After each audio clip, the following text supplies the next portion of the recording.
And have you noticed a big increase with the heroin use over the past, I don't know, maybe 10 years or so? Because I know meth for a long time was driving a lot of that, but it seems like I, heroin with all the the opiates. opioids, Yeah. yeah, the opioid crisis has been it's destroying a generation of Americans right now, and it's something that definitely needs to be looked at. And you're starting to see multi-billion-dollar lawsuits being settled by the pharmaceutical companies that are finally acknowledging that some of these pain relief drugs had addictive qualities that they may not have. They may have under reported essentially a little bit, right? And so you feel bad for people who got caught up in that. And I've read terrible stories about nurses, being on pain medication, then being taken off pain medication, and then getting, breaking into things, and then, just basically, throwing their lives away Mm. to, what is a chemical addiction.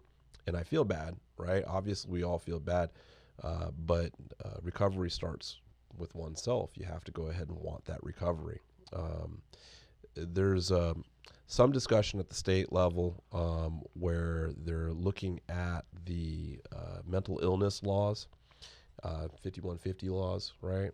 And looking at potentially going ahead and finding a way to go and redefine that, because you do have people who are addicted and they appear to be mentally ill, and we know clinically you can go ahead and become mentally ill through the consistent use of methamphetamine specifically, and so some of those people that are out there on the streets that are acting crazy and throwing their arms around and maybe crawling or don't look like they can go ahead and stand up, or we've seen that, right, especially in the more urban cities, maybe not in my city but in other more urban cities you see that a lot.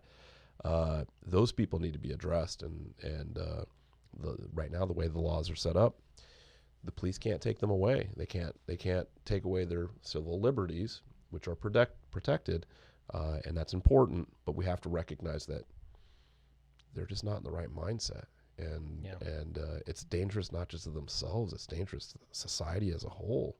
So, I don't know. That's something that needs to be looked at, definitely. Absolutely. And